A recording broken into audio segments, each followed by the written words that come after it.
Greetings Mavericks and new viewers.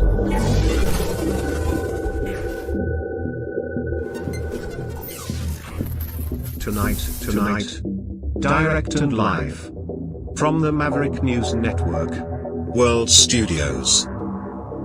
This is Maverick News with Rick Walker.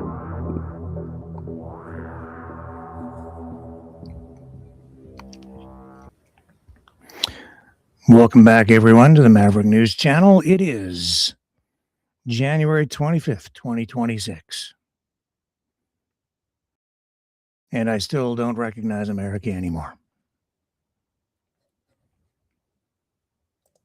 It's the old flip the script game. Blame the victim. Whoever's in charge is making all the rules, changing the rules to suit themselves. And you have massive protests in the streets. People attacking ICE officers shooting civilians. People calling for the Insurrection Act. They want it. Please, Daddy, lock me down harder. You have already a form of martial law in place in parts of the United States. And in Canada, Mark Carney clarifies what he's doing with China, stating the obvious and talking about what we've been talking about here in response to Trump's latest tariff tantrum. So we'll get into all of this. I'm not sure where else we might go. I've been wanting to also maybe open up a discussion here within our community about what goes on in our chats, about banning people, about the free speech exercise that we have been engaged in for, years now, to kind of reflect on where we're at with all that. I think it's timely, especially given what we're seeing on the streets and with the censorship or the attempted censorship that's going on in the United States and in Canada. And given that yesterday we had one of our channels banned. So on YouTube, again, it feels like old times, I have to say. So stay with me. We'll dig into all of this on the other side of this.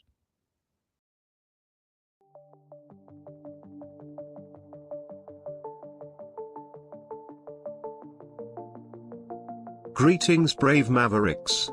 Our quest for truth continues. We go beyond fake news. Together we expose propaganda. Together we pull others out of rabbit holes. We are maverick thinkers. We are all unique individuals, defenders of individual rights and freedoms, credible, trusted, grounded in reality. Maverick News, defending free speech, Donate at freedomreporters.com. Do it now. Tomorrow may be too late. Maverick News. The world is watching.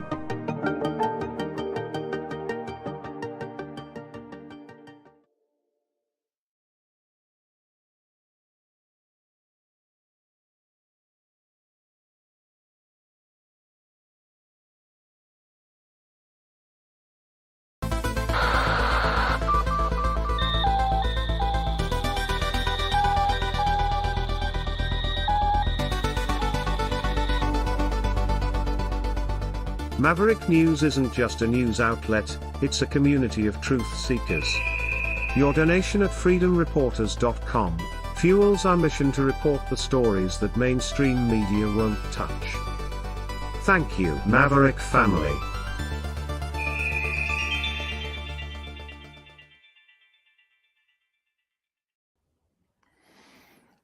Well, where to begin tonight?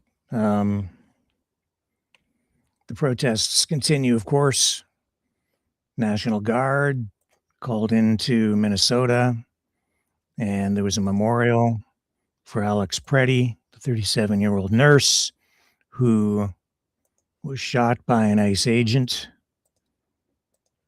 yesterday. Let's take a quick look at this, a short clip of the memorial service.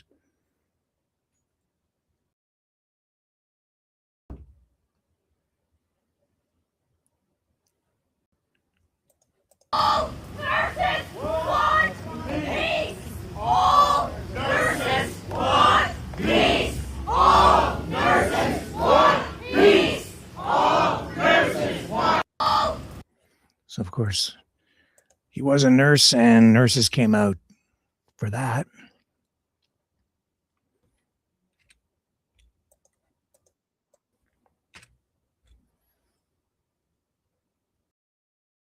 And Greg Bovino,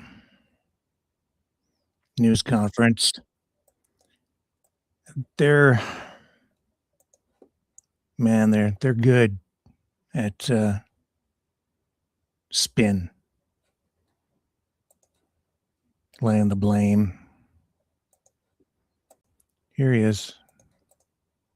When politicians, community leaders, and some journalists engage in that heated rhetoric we keep talking about, when they make the choice to vilify law enforcement, calling law enforcement names like Gestapo or using the term kidnapping, that is a choice that is made. There are actions and consequences that come from those choices. And then when someone chooses to listen to a politician, a so-called journalist, a community leader that spouted that type of vilification towards law enforcement or anything else, when you choose to listen to that, that is a choice, and there are consequences and actions there also. I think we saw that yesterday. When politicians... Yeah, that's somewhat true. You may not like the current government. You might not like their policies. You might not like a lot of things. But the law is law, and it's not wise to stand up or go toe-to-toe with law enforcement at any level. So that is true, and people do make those choices. And politics runs thick right now in the streets. And unfortunately, there's blood in the streets too. The thing is, it's like there's a double standard out there being used by people, politicians, protesters who were for a long time complaining about a double standard. The hypocrisy runs thick too. The same people who have been talking about gun rights and complaining about government overreach, sounding alarm bells about gun control measures. Don't take my gun away. We need them, because if we don't have them, what are we going to do if we have a tyrannical government? We need them so we can protect ourselves. And as I pointed out last night, and very few people, I think I saw one other person make this point over the past 24 hours, point that I made last night. Alex Pretti took a firearm to a protest. Yes, I know, Mr. Bovino, that's choice. But it was also in the state of Minnesota. In Minneapolis, that was his right, and he had a license to carry it. It's the American way. But it didn't protect him, did it? And people should think about that. Especially if you're listening to the people who are telling you to rise up, go out into the streets and fight. It's how you do it. That's the key to the whole thing. Protest? Yeah. Peaceful protest? Yeah. You're allowed to do that. But you see, taking that gun, that made him a sitting duck. Now they have this gun that they've taken photos of, and they're using that as justification. Everything needs to be justified one way or another. That being said, I stand by what I said last night. What I saw was did not meet the standard, did not meet the criteria necessary to justify shooting the man. But there are competing narratives, especially in the United States. I don't know if there's any truth left in the United States anymore. You can't tell what's true. As soon as there's any kind of incident, the facts are shrouded in a cloud of misdirection, misinformation, disinformation, conflation, confusion, intentional lying, politics. It's a wonder they have any justice down there at all, or even here now, because you just can't tell what's true anymore. Or at least it's very hard to. The average person, if you're getting your information off social media or any media, it's spun, and some of it's fabricated, edited.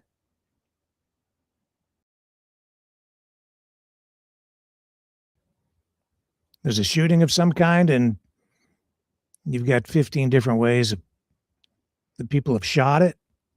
And then it's because there's so much information that you can't get to the truth. It's information overload.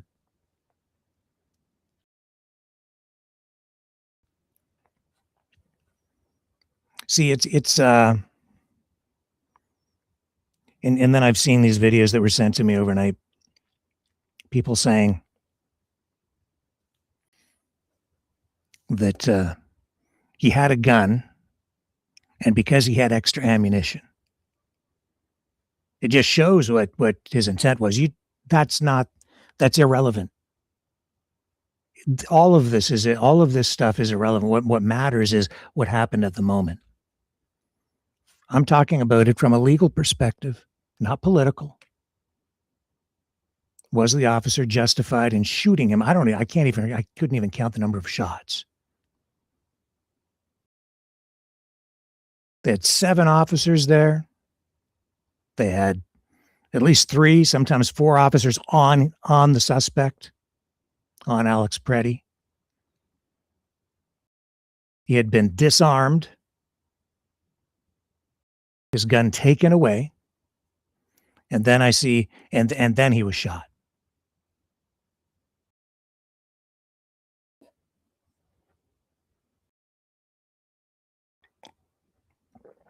I'm going to take a break. Going to come back on the other side. We'll continue. We have some heavy-hitting politicians weighing in on this tonight. We'll show you what they had to say when we come back on the other side.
Maverick News. The world is watching. So you see that the presence of that gun complicates things a little bit, but it's the United States, it's Minnesota, it's Minneapolis. The laws are what they are there. He was legally allowed to carry that gun that he had. So the fact that he had the gun alone is not justification to shoot him. First of all, they didn't know, and then they didn't, just walking up to him, they didn't know what his intent might be.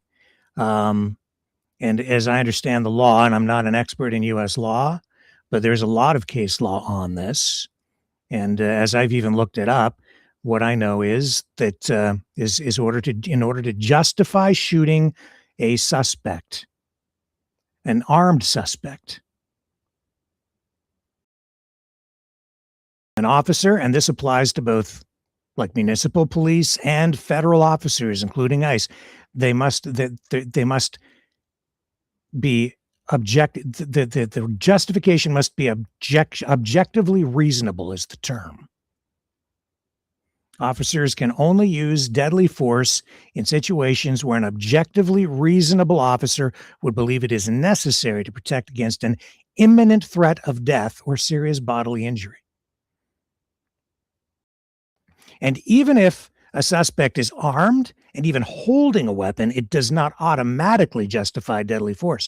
There must be a reasonable belief that the suspect intends or is about to use the weapon in a way that causes imminent death or great bodily harm to the officers or others.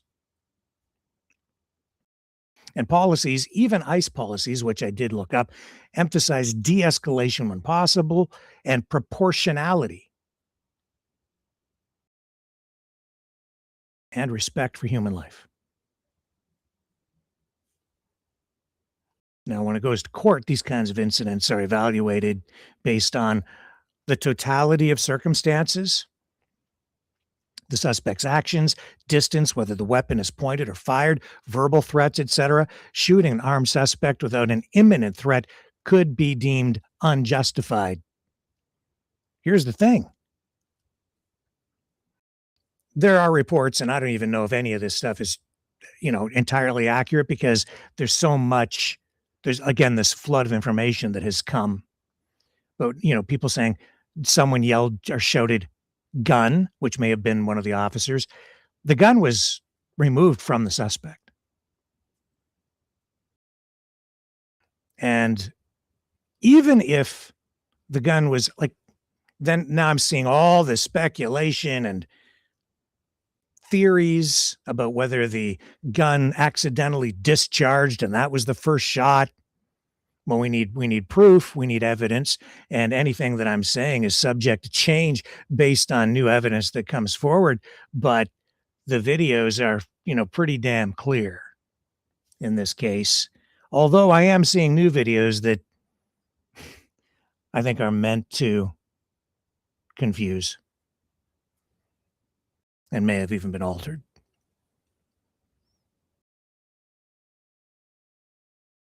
This is the United States in 2026.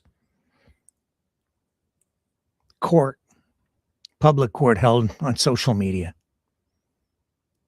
And the safest thing always is to wait for all the facts. But the problem here is that what we've seen, even in the Renee Good investigation, is we've seen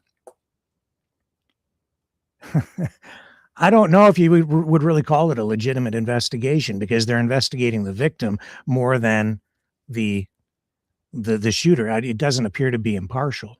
And other people looking into it are being blocked. Here, I'll show you. I didn't even intend to actually go down this road, but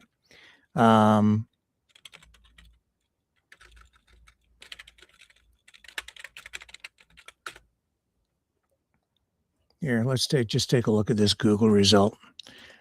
A lot of accusations that there is maybe we're dealing with a cover-up.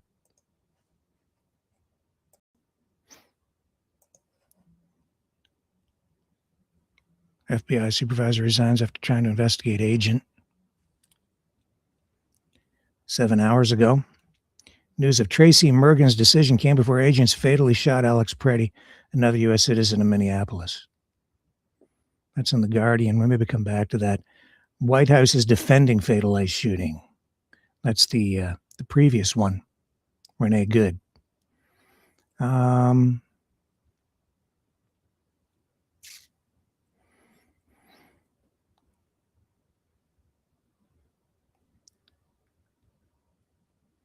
And yeah.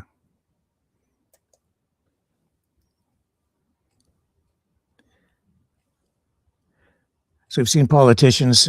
Protesters and federal agents are clashing in Minneapolis this morning after an ICE officer shot and killed a 37-year-old woman yesterday. Saying that, there is an effort here to spin this for political reasons and kind of ride it out in the Trump administration. And it is highly political. And that's always dangerous when you're trying to deal with facts and administer justice. Politics and justice often don't mix.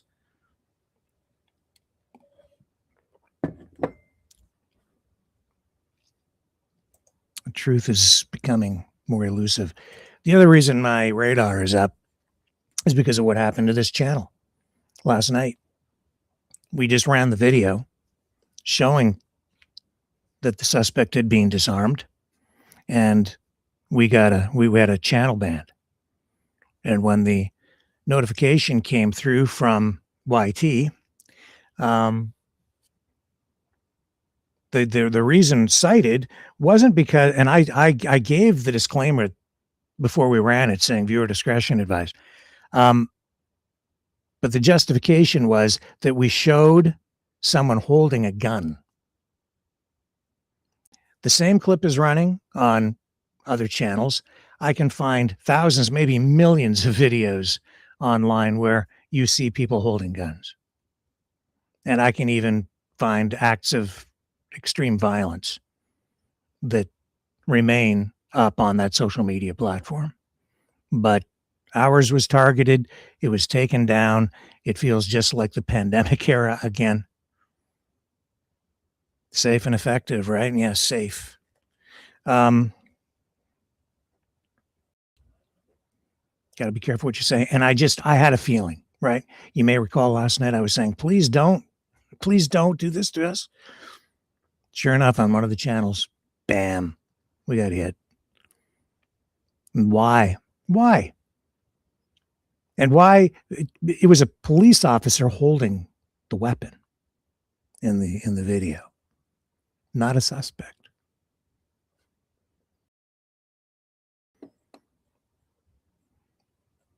And see, the reason I stand by what I said last night is, anyway you slice it, the suspect, yeah, he was struggling, but he had multiple officers on him, and there was no imminent threat. 3-4 guys plus extra officers standing around for one guy who's now disarmed.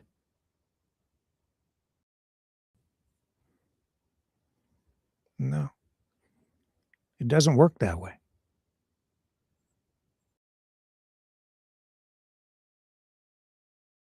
I don't recognize America anymore. And maybe I was delusional, because this kind of thing down there has been going on for a long time. You have a Donald Trump shot in the ear. Within an hour, you have 50 different conspiracy theories. You have Charlie Kirk shot. Who knows what the truth is? Never going to get to it. You have JFK shot. You have RFK shot. All those years ago. And we'll never get to the truth. And even if we have the truth, people won't believe it. That seems like that's maybe what the goal is. People tonight, I'm seeing some people saying that the United States is undergoing some sort of a color revolution because of all of this stuff ramping up in the streets, the conflict. Somebody wants this. And what are we seeing? We are seeing ICE officers attacked in the streets. And that is, I think, actually maybe what Mr. Trump wants. Because now, as a result of that, people are saying, yes, we need the Insurrection Act. It feels so much like what happened here in Canada, right?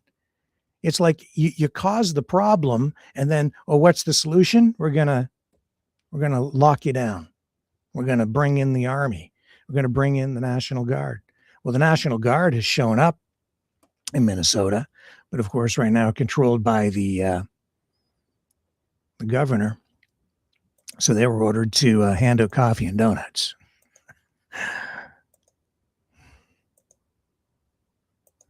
It's just a bloody mess.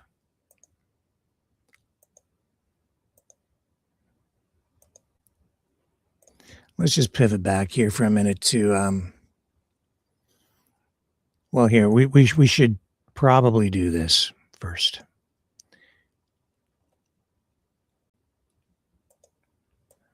This is Barack Obama. So he's weighing in. And again, like the politics is running thick, right?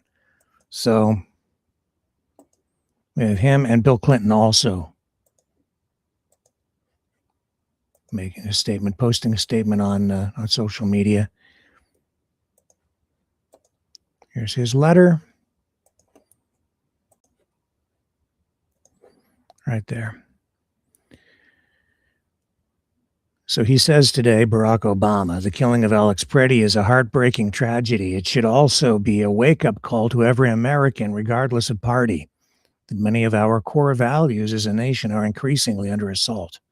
Federal law enforcement and immigration agents have a tough job, but Americans expect them to carry out their duties in a lawful, accountable way, and to work with rather than against state and local officials to ensure public safety. That's not what we're seeing in Minnesota. In fact, we're seeing the opposite.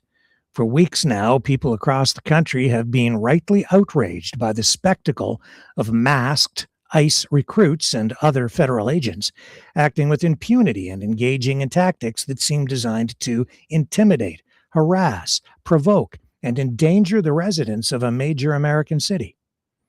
These unprecedented tactics, which even the former top lawyer of the Department of Homeland Security in the first Trump administration is characterized as embarrassing, lawless, and cruel, have now resulted in the fatal shootings of 2 U.S. citizens.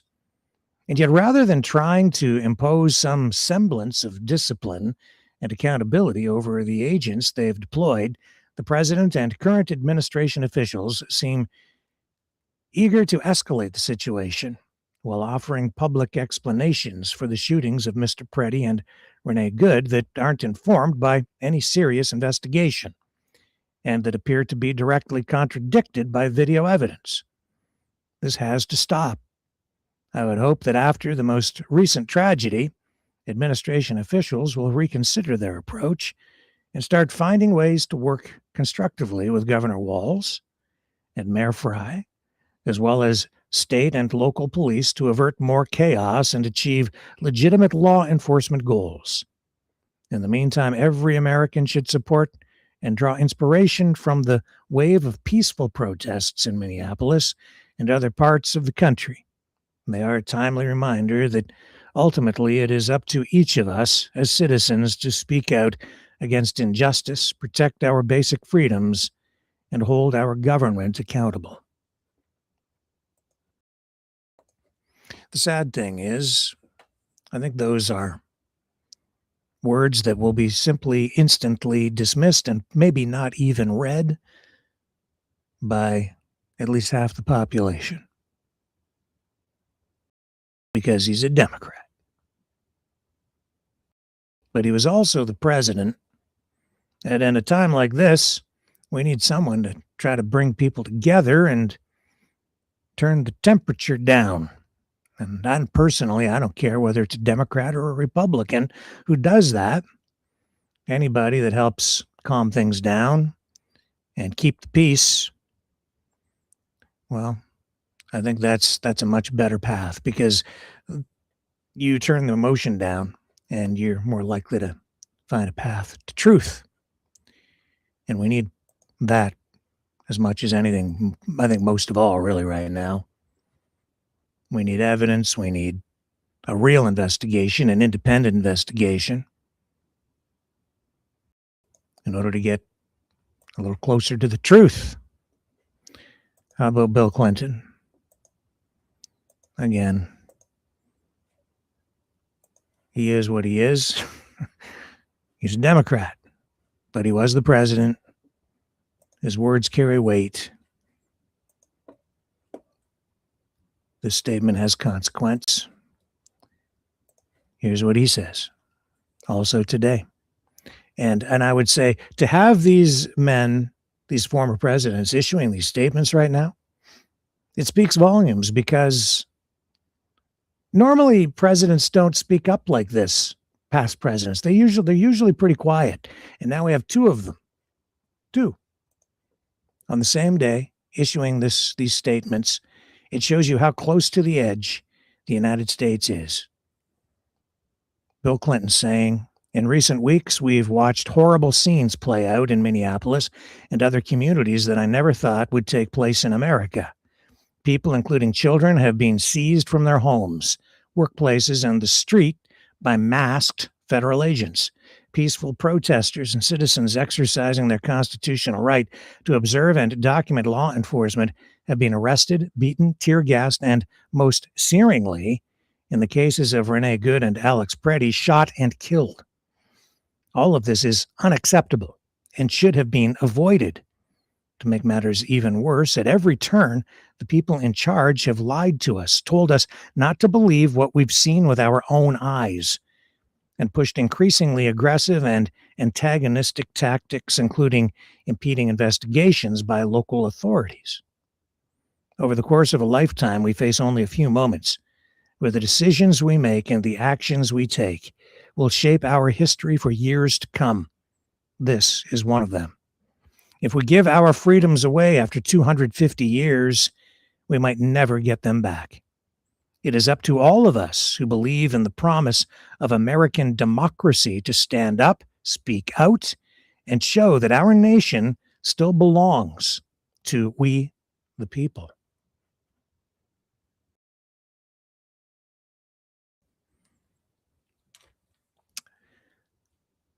I can't argue with that. Can you find fault in those words? Those are words of peace, but also words of, I think, well, what would be the word to describe those words?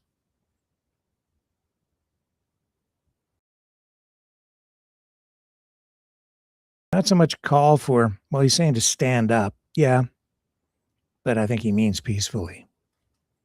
To stand for democracy and stand for freedom. Isn't that what we stand for?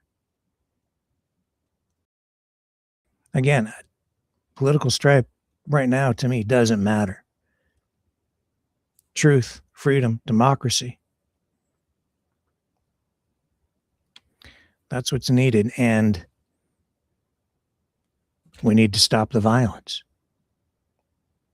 I don't think people are even thinking this has turned into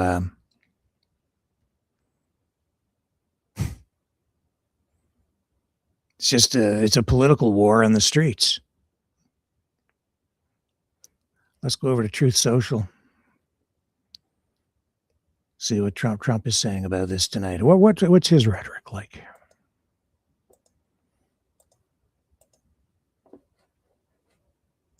Here we go. Here's our Truth Social scroll.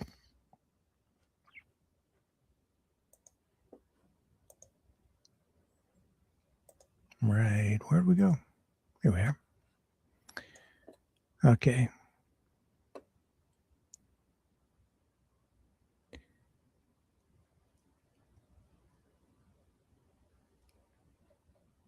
Does he start here? Okay. During the 4 years of the crooked Joe Biden and Democrat failed leadership, tens of millions of illegal alien criminals poured into our country, including hundreds of thousands of convicted murderers, rapists, kidnappers, drug dealers, and terrorists. I won the election in a historic landslide, and Republicans won majorities in both the House and Senate, in large part because we pledged to seal the border, which we have done, and launch the largest mass deportation of illegal alien criminals in American history. Do you remember a long time ago, I said, if he does this was during the election, what's that going to look like?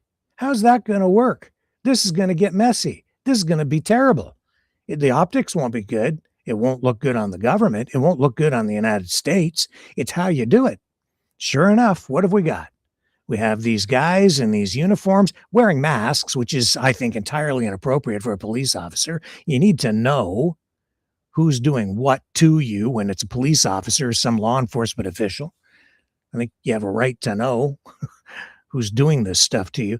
They've thrown due process out. They're just rounding people up. They're making all kinds of mistakes. They're in their nets. They're catching even, full-fledged, entirely legal U.S. citizens. It's happened. It's happening. Anyway, let's continue with what Trump says here. It's messy. And a lot of it's frankly just not right. Illegal people, yeah. But you have to do it legally. Oh, it's whatever rules they make up, I guess. This deportation effort, he says, is underway, and in Republican-run cities and states, these operations are going peacefully and smoothly. It doesn't look very peaceful to me, and doesn't look like it's going very smoothly at all. And now you have communities, because of these actions, that do not feel safe. Public safety should be paramount for any kind of law enforcement.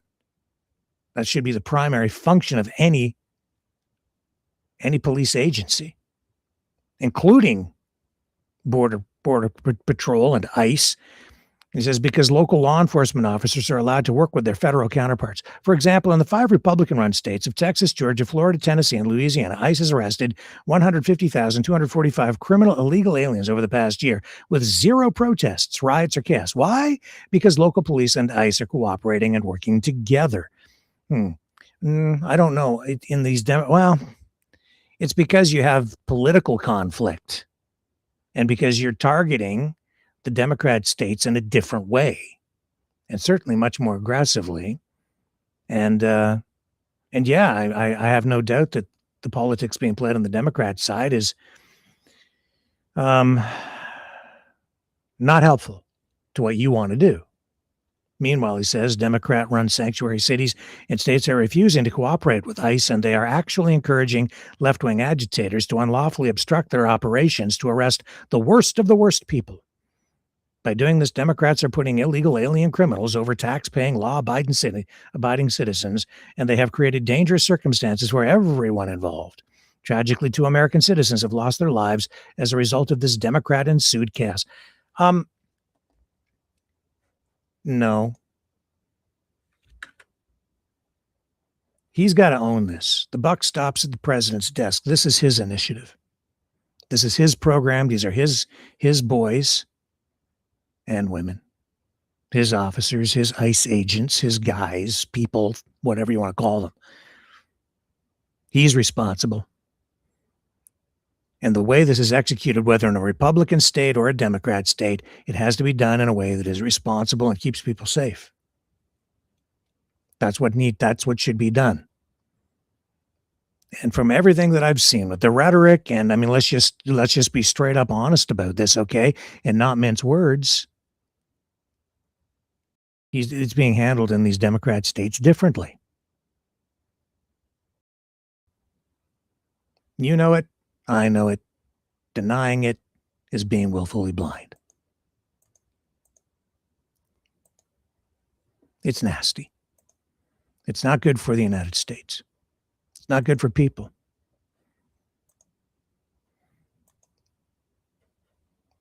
And it's not helpful to flip the script and blame other people and just keep pointing the finger. You got to own it.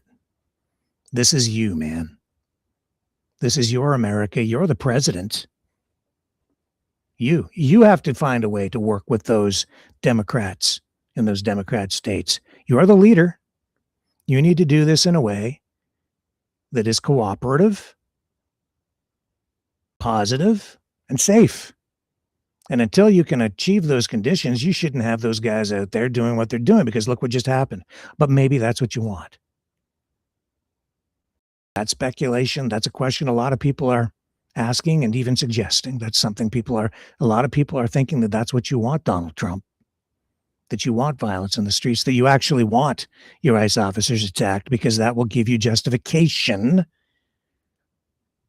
to bring in the Insurrection Act. And for all you freedom lovers out there and freedom fighters on the Canadian side, I'm amazed at how you're cheering for this. So many of you, not all of you, but some of you, after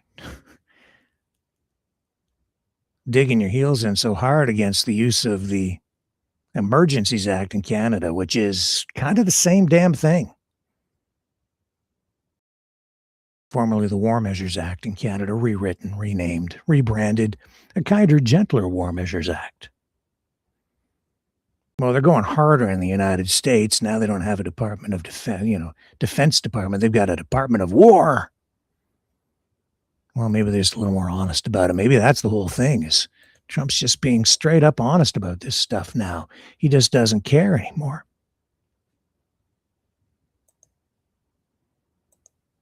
I don't care. We're just going to do what we want to do. Laws don't apply. Anybody that, here's the thing too. Yeah, some people are above the law in the United States, because you do something, you commit some sort of a crime, but if you're doing it for the president, there's a high probability that you'll just get pardoned at the end. It doesn't work that way in Canada. You don't just get pardoned. There are pathways for that kind of thing. I think it's only happened once or twice in the history of the country, in very extenuating circumstances. I'd have to look it up to remember what those occasions were, but this is something that's extremely, extremely rare in our system. Not in the United States. Totally different deal down there, man. Because everything's freaking political. You can literally get away with all kinds of stuff, and the president will pardon you if you're on his side, fighting for him. I don't know. Let's just leave it there for now. I've talked about this enough for the past 2 nights. It is frankly discouraging, disheartening, saddens me to see this happening in the United States, and it's affecting Canada too. And we'll dig into more of U.S. impact on Canada when we come back and talk about those tariffs again.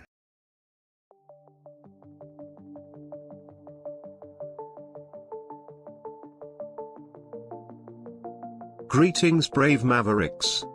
Our quest for truth continues. We go beyond fake news. Together we expose propaganda. Together we pull others out of rabbit holes. We are maverick thinkers. We are all unique individuals, defenders of individual rights and freedoms, credible, trusted, grounded in reality. Maverick News. Defending free speech. Donate at freedomreporters.com. Do it now. Tomorrow may be too late. Maverick News. The world is watching.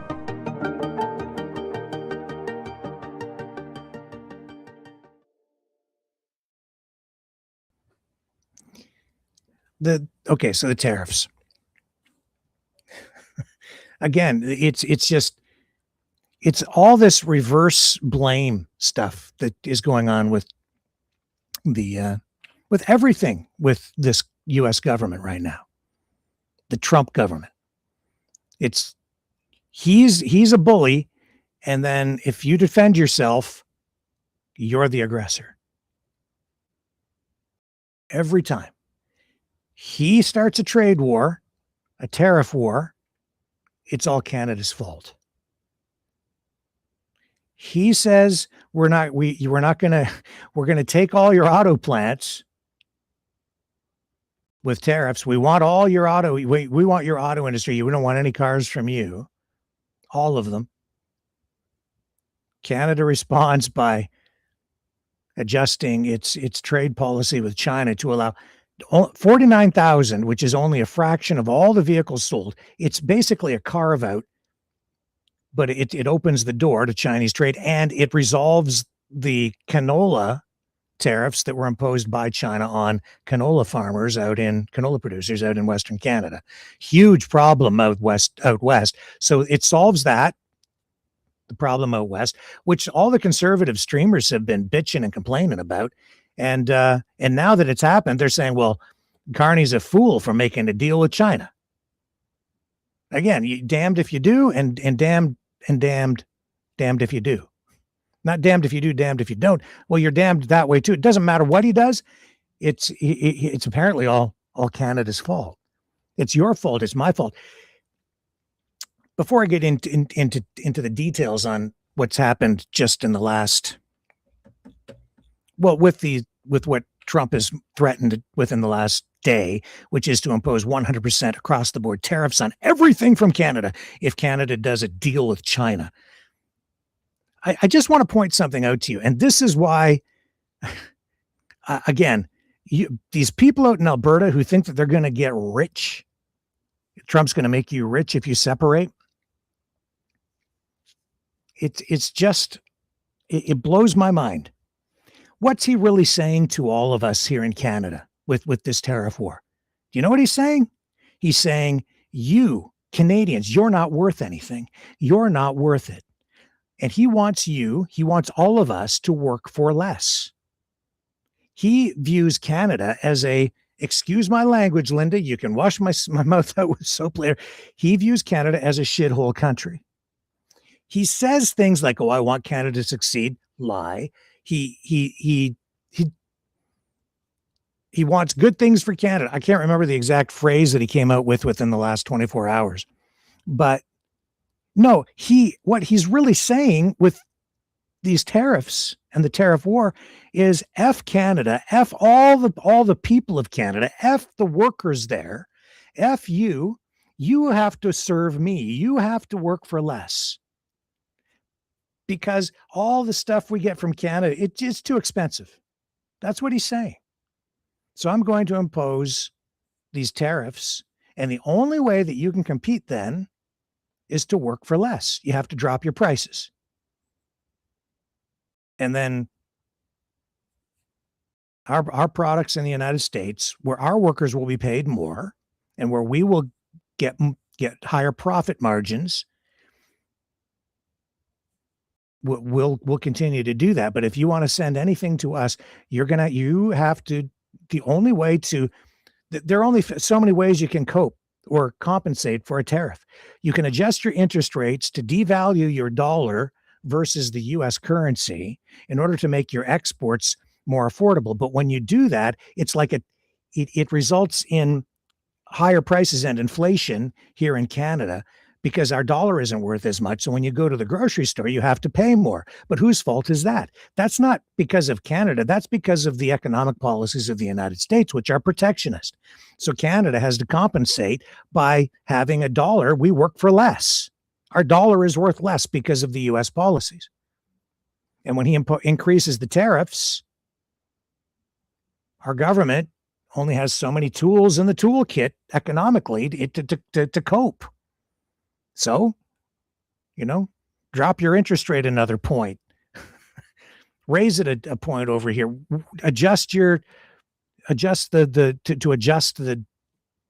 price of money and the cost of the goods going into the U.S. You manipulate the currency. The Chinese do it too.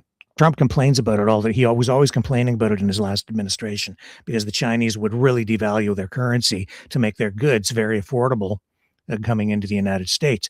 It's an invisible tax on their own people. We do it to ourselves here as well, but it's a necessary evil in order to be competitive with the U.S. But with these massive tariffs, what he's saying is you're still not cheap enough. Your uranium's too expensive. Your lumber's too expensive. Your pulp and paper too expensive. Your nickel, your aluminum, your steel, your cars, your oil, all of it. We want it for less. And because you workers aren't worth spit. You have to work like people in a third world country and serve us. He's ripping us off with these tariffs. That's what it comes down to.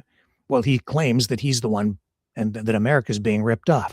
Then he sits there and says, well, you should do what's best for your country.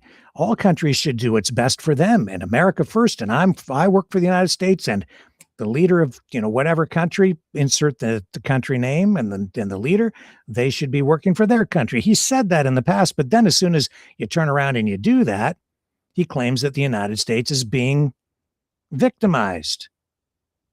He's just done it here again. He said, yeah, well, Mark Carney, if he can get a deal with China, he should do that. That's what he should do. Then Carney goes and makes this deal with China. And Trump comes out and has a conniption fit. Like a 5-year-old child laying on the ground, kicking and screaming. I'm going to impose 100% tariff on everything coming from Canada. A tariff.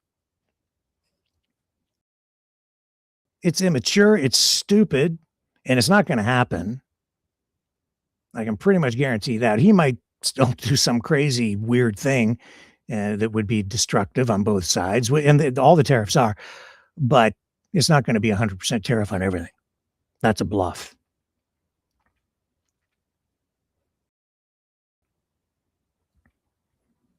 There are a bunch of reasons for that. Not the least of which, okay, like that would violate CUSMA, the Canada-US-Mexico trade agreement. You can't do that, Donald. It's a clear violation of the trade agreement, which we have. If he does that, there will be a dispute, and it will go to an international arbitrator, and a settlement will be reached. Now, he maybe doesn't give a damn, because that's the problem with the United States right now, which is what Mark Carney called out at the World Economic Forum. The rules-based order. Well, in order to have a trade deal, you need a rules-based order. You have to have the rule of law so that contracts are honored. And there are mechanisms for arbitration built into CUSMA so that if there is a dispute like we would have if he goes ahead with 100% tariffs on everything, Canada would have a whole raft of things to dispute. Justifiably, and we would win. Problem is when you've got some guy just goes around stealing everything, which is what he's been doing, he probably doesn't give a damn. So it doesn't matter what he says. It doesn't matter what kind of deal you get from him. It's not worth the paper it's written on anyway, because he's not good for his word. You should remember that out in Alberta too. Whatever happens, he may or may not live up to his promises, and he's not going to be. He won't be around forever. Maybe not much longer, based on the bruise that was on his hand, I guess, in the last day or so. Something weird's going on with that guy. Oh, I whacked it on a table. Oh, did you? Again? What is wrong with him? There's something wrong. It's very clear that his health is in decline, and they're trying to hide it. Just like Biden, who now has come out. I mean, we know he has cancer now. Imagine what would have happened if he was president, if he were elected and was in that condition right now, leading the country. That would not be a good thing. Well, probably would be, I hate to say it, but it probably would be better than what we have now. I didn't think, I thought he was so, his mental faculties were failing so rapidly that I just thought it can't get any worse. This is worse. It is, because this is authoritarian.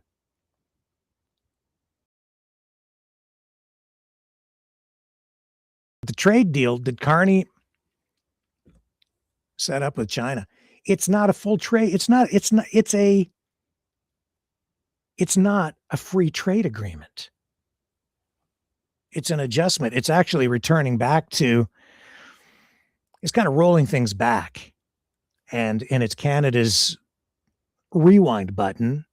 As I told you before, the reason we had 100% tariffs on electric vehicles was because the United States imposed that level of tariff on Chinese EVs. And Canada followed suit to be in lockstep because our auto industry is integrated. So we never would have been in that position. And then the Chinese never would have retaliated with that heavy-duty tariff on canola had we not imposed that tariff on the EVs to that level. Trump posted something here today, too, about the EVs. Maybe I can find you the video. And it's from a news conference in the past week with Doug Ford in Ontario and the Automobile Manufacturers Association. Let me just, I'm going to take another real quick break. I'm going to find that clip for you and share it with you. I have a comment about that, which I will make when we come back on the other side.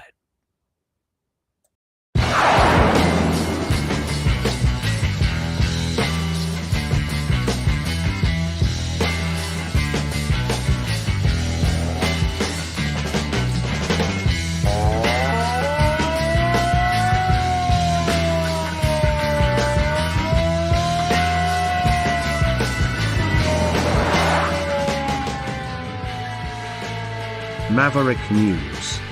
Fighting for freedom. Okay, I have it.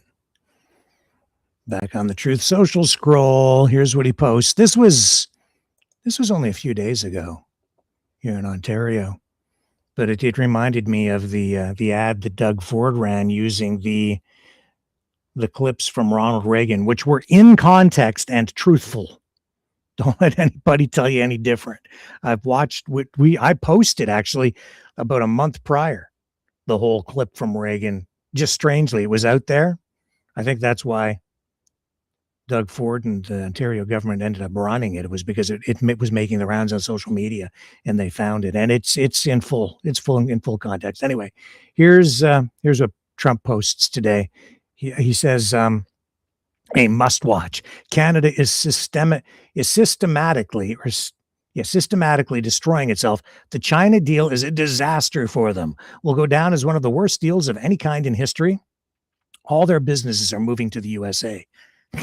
I want to see Canada survive and thrive. Yeah, do you? Hello, good morning. My name is Brian Kingston. I'm the president and CEO of the Canadian Vehicle Manufacturers Association. Canada's auto industry is under enormous pressure, with over 90% of Canadian production destined for the United States. There is no industry without U.S. access and North American integration. Diversification is not an option for automotive, as markets in Europe and Asia are better served by assembly plants in those regions. Canada's market alone is too small to justify large-scale manufacturing. The future of Canada... I'm going to stop there. Okay, you can take that defeatist attitude if you want to, but if that logic were true, how was it that Volkswagen was able to penetrate the North American market with the VW Bug? How is it that the Japanese then came along, first in the late 60s, then powerfully in the 70s, and then through these 80s and 90s expanded and actually ended up building plants here too? But how is it the Japanese were able to do it? How is it that the Japanese were able to do it? How is it that the Chinese are able to produce vehicles and ship them over here at prices far below what they can be manufactured for here on North American soil in either Canada or the United States? You know what? Sometimes you can't, people just are too resistant to change. This auto industry and the hundreds of thousands of jobs that it supports depends on securing our trade relationship with the United States. The federal government's decision to open the Canadian market to Chinese EVs is deeply concerning. The Canada-China strategic partnership has the potential to undermine Canada's auto sector and presents risk to the future of our integrated North American automotive supply chain. As the Premier has outlined, it is critical that the federal government rectifies this situation by taking immediate action to bolster the competitiveness of the very companies that have been building cars and employing Canadians for over 100 years. Stop right there again. Trump has said that he's not really targeting the parts industry. So that area, I think, will end up being left alone. He wants the final assembly plants because in his mind, he thinks that's where, the real money and the wages or whatever it is that he's thinking, but that's where the real cash and moolah is, which is sort of true, but there's also a lot of money in auto parts production as well. So that sector can still feed the supply chain into the United States from the sounds of it. But I think he's still going to tariff you, my friend, because the message is Canadian workers have to work like third world country workers for pennies on the dollar in order to satisfy Trump. That's what the tariffs are about. Got to sell your stuff for less, man, if you want to sell it to the United States from now on. China this is why Trump is freaking out. Doing business with China gives Canada leverage at the negotiating table. You have to have some sort of competition, some alternative that you're throwing out there. So we can say, go ahead, Donald Trump, we don't care. We have this. If you have nothing, you have no cards. China just gave us a card to play. Step one is repealing the costly and redundant EV sales mandate. Under the new Canada-China strategic partnership, Chinese manufacturers that do not build cars in Canada or employ Canadians will receive up to $980 million per year in compliance credits. These compliance credits will be paid for by the very companies that operate here, taking money that could be reinvested in Canada, in Ontario, and sending it to China. Step two is taking action to make Canada more competitive for auto. We must urgently lower the cost of investing in plants, machinery, and R&D to give Canada an edge over other jurisdictions. Oh, he wants a handout. See, he wants corporate handouts, so that's what he's looking for in order to compete. This is part of the problem too. All these companies have been feeding at the public trough, and the Canadian industry is already heavily subsidized. We need to find a way to recoup the investments that we've made into retooling plants, building new plants for what was supposed to be an electric vehicle revolution. And Trump has tapped the brakes on that. That's thrown a monkey wrench into the whole damn thing. Now, this guy wants us to give him more money. For what? So that we can subsidize the factories that he owns so that they can pay artificially high wages to the workers there because they'll be getting free government money, or so that they can just pay the workers less and keep their profit margins closer to where they are. But they're still going to have to sell the stuff for less. What he's saying is we can't compete, so give us money. And the reason we can't compete is because of the protectionist measures that Trump is implementing on the U.S. side. So he's saying, well, just give us some tax money. No, I say if Trump doesn't want to trade and we can't, and he creates the conditions where we can't sell into the market competitively, then we have to do something else. Not throw money at something just so we can keep doing the same thing we've always been doing for the past, I don't know how many years, because that's throwing good money after maybe a bad idea, a bad deal. It's not a good deal.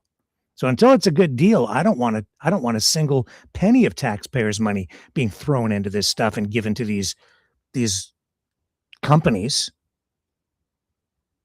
That's a pretty conservative position from where I stand, because this isn't free market. And why should we as taxpayers subsidize all that? No, I say no. If it's no longer meant to be, then it's no longer meant to be. If Trump is going to destroy the industry, we should not be throwing massive amounts of money at it to just save it. That's a fool's errand, and that will result in people are complaining about it now. Higher debt, more inflation. No, you have to come up with a better solution than that. Not just, no, not going to, I don't want to give these guys just free money to fix the problem. It doesn't work. The future of Canada's auto industry hangs in the balance. The actions that we take now will determine whether or not we have an industry for 100 more years. Yeah, that's true. And the actions that Trump takes will help determine that too. It will be both us and him, but mostly him.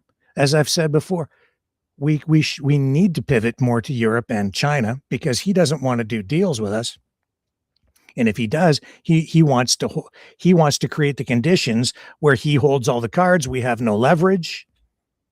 See how it works? And then I said, it depends on whether the Americans will let us. Oh, it's a national security concern. You're not allowed to deal with China. But you said that we can't, you don't want any of our stuff. Doesn't matter. We'll still take your stuff, but we want it for 80% less. Well, that doesn't really work for us. Don't care. This is what I want.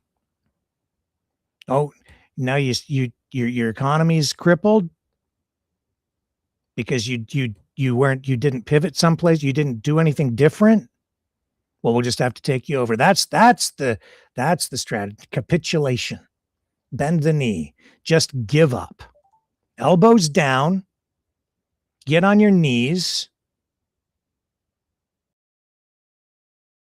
Get on your knees. Beg.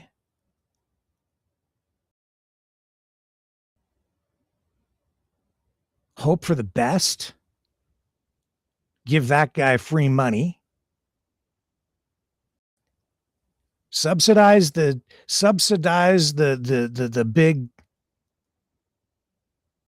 big guys who own the factories, but you got to work for less. We all have to work for less. Devalue the dollar. Hourly wages go down. Oh, but it's Mark Carney's fault. They're spending too much money. It's the government, or it's Poilievre's fault, or whoever is in there. What are we supposed to do if we remain reliant on the United States after this? We're screwed. And all these, oh, look at all the fools with their elbows up. I don't care if you're what your slogan is. I just want jobs for people, and I want prosperity, and I want self-determination. I want sovereignty, and I don't want anything to do with what I'm seeing going on down in the States right now. I'm editorializing. So we need to do something different. And I'll tell you right now, Trump is bluffing. There's no freaking way he's going to impose 100% tariffs on everything. Go ahead. I said it last night. Have at it. Because you're the one breaking the agreements. You're the one breaking the rules, not us. Carney's made it quite clear that this is not like a full, and I said it myself, this is not a full free trade deal. This is a problem solver. And this opens the door to a lot of things. And Trump, I've said it, he's not powerful. He's not in a strong bargaining position. $38 trillion in debt the United States is.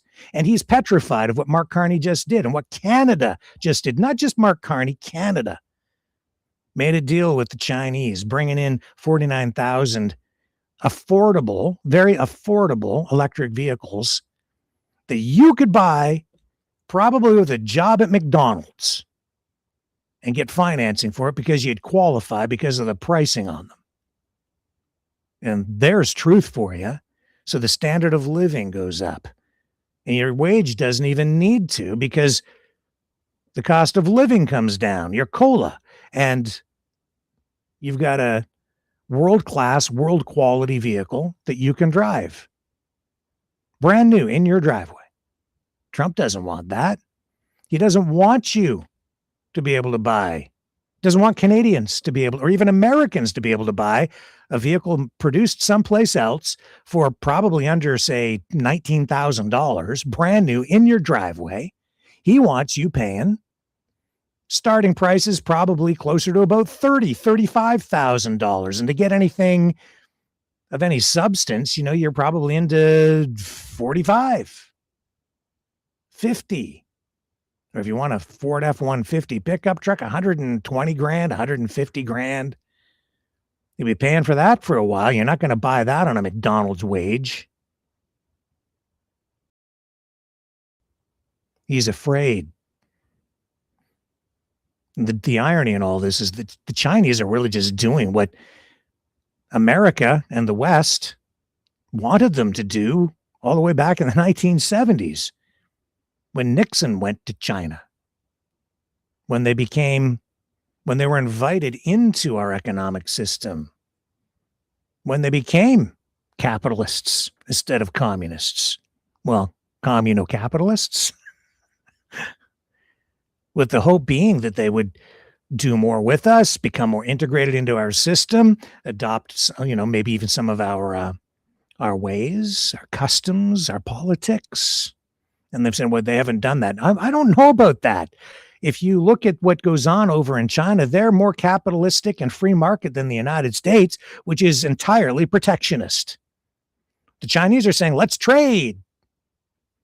Trump's saying, let's take over Greenland.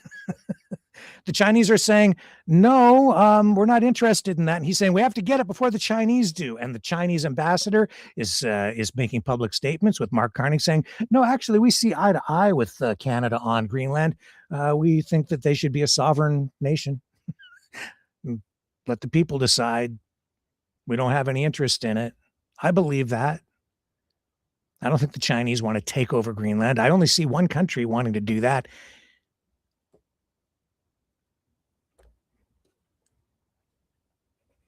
And Trump is flipping out because why? Because we're going to import some Chinese stuff.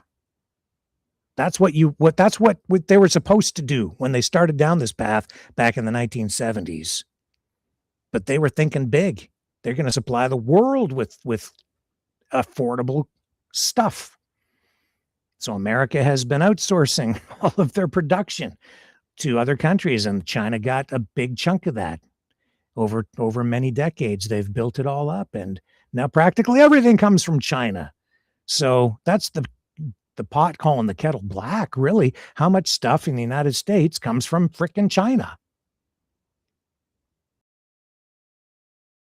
Here's Carney explaining that, no, Mr. Trump, it's not a full trade deal. Responding to Trump's threats about 100% tariffs.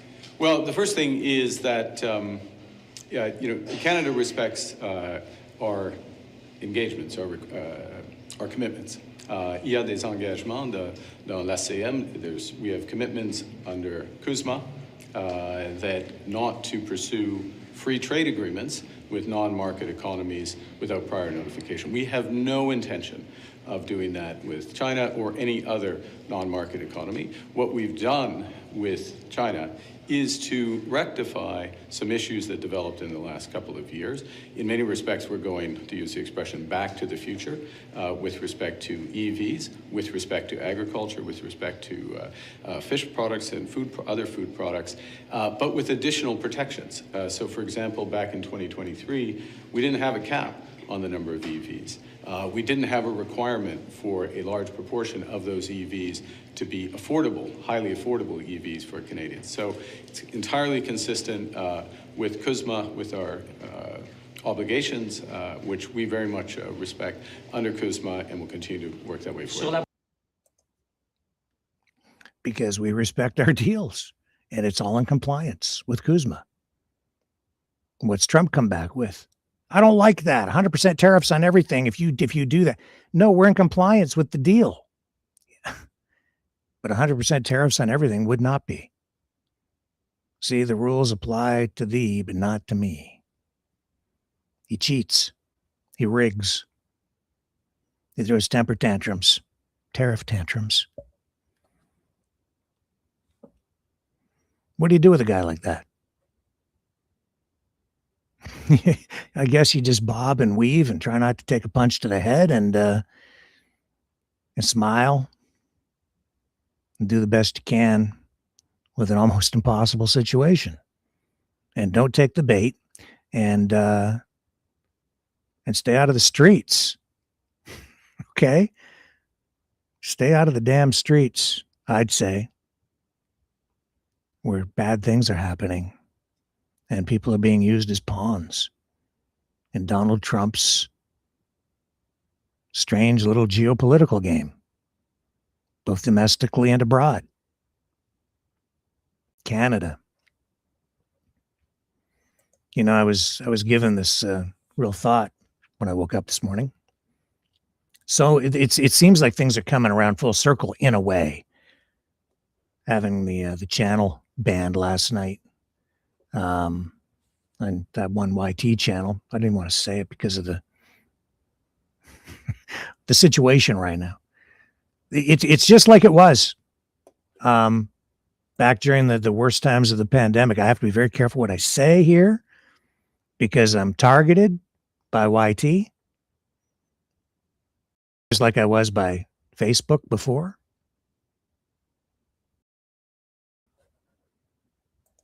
And I got to thinking, you know, I keep saying things like, don't go to the protests, steer clear. I want to clarify something.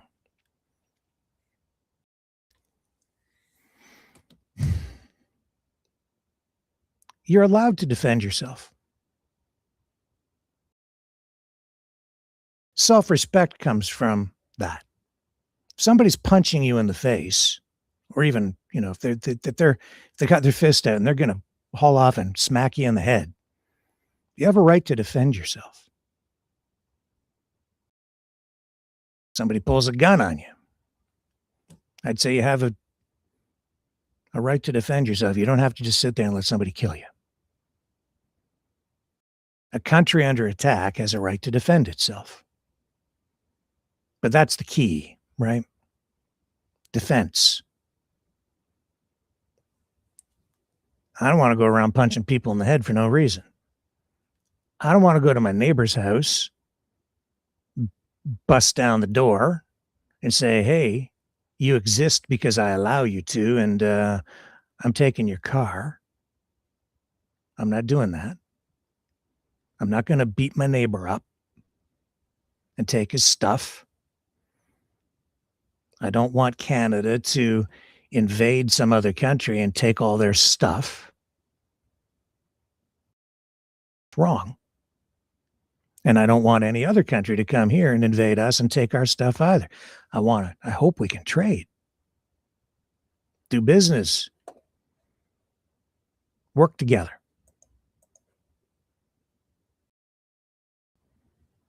Donald Trump was in charge when those words, remember them?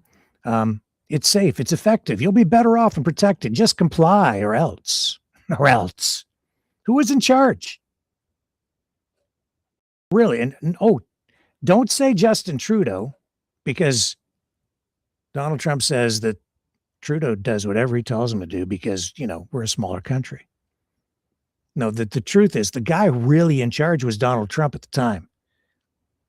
Oh, but he got tricked. Then he shouldn't have been the president. They tricked him, Rick, because he didn't know, didn't he? He didn't know that thing that they were going to stick in people's arms was the thing that it was, and he didn't know, and he wasn't responsible for the lockdowns. It was all the states and the governors. That's odd because when he came back in, he signed an executive order on day one that says that they can't do that again. Why didn't he do that when he was president before? And he said, oh, you have your freedoms, but you should get the jabberoonie. It's safe and effective. And if you said anything other than that, or if you challenged it in any way, if you challenged the lockdowns, any of that stuff, you were targeted. If like I was targeted like relentlessly on Facebook and YT. And here we go again. What was I talking about last night? ICE shooting somebody, and then we showed a clip it's being shown in all kinds of other places. But I was critical of the government actions. That's my job. especially to be critical and hold politicians and governments accountable for their actions, including law enforcement, when they screw up,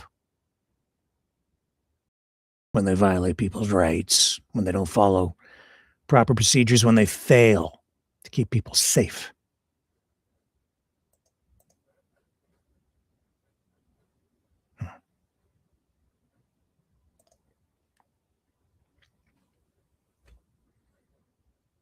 Safe and effective.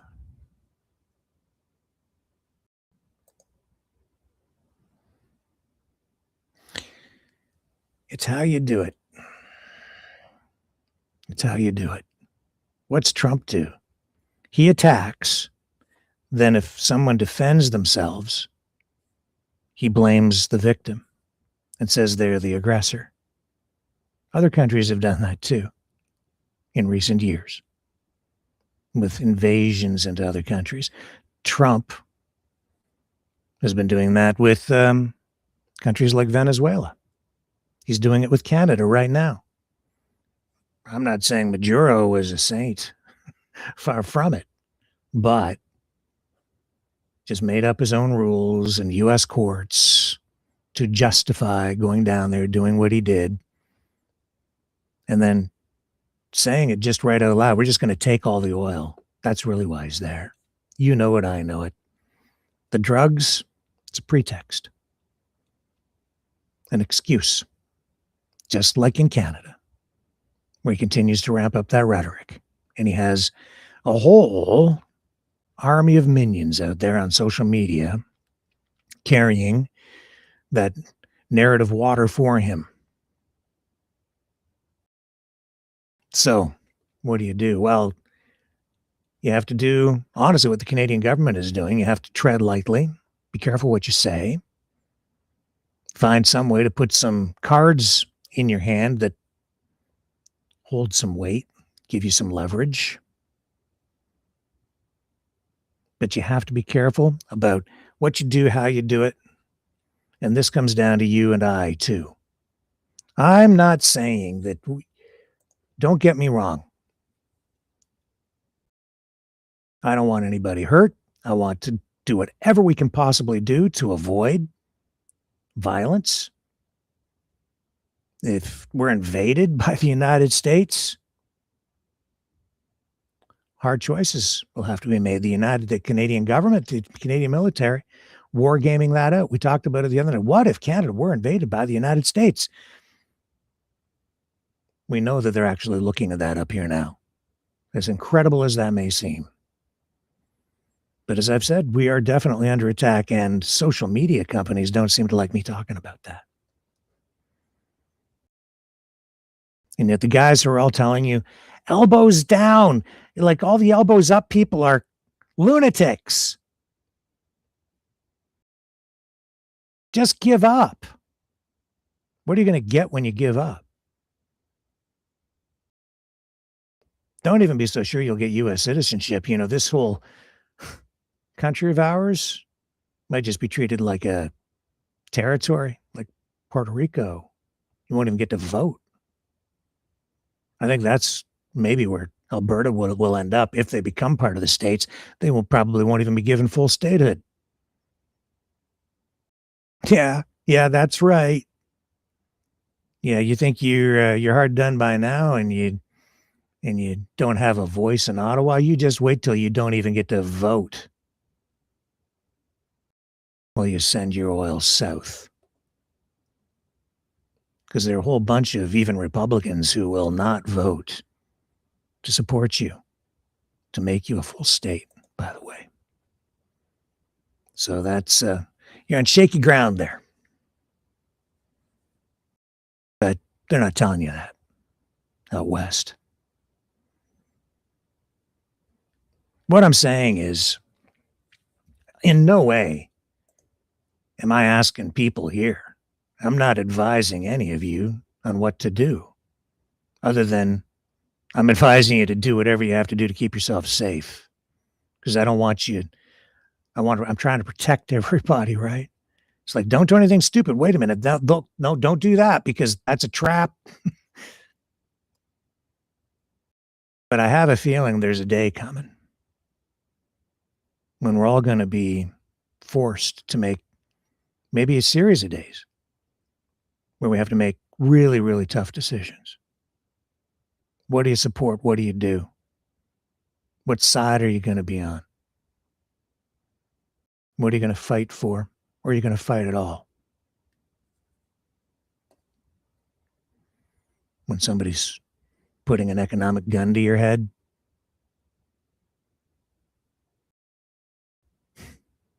if someone's putting an economic gun to your head and you capitulate and you just give in, what kind of a deal do you really think you're going to get? Somebody's saying, give me your wallet. And you give him your wallet. How much do you think he's going to give you back?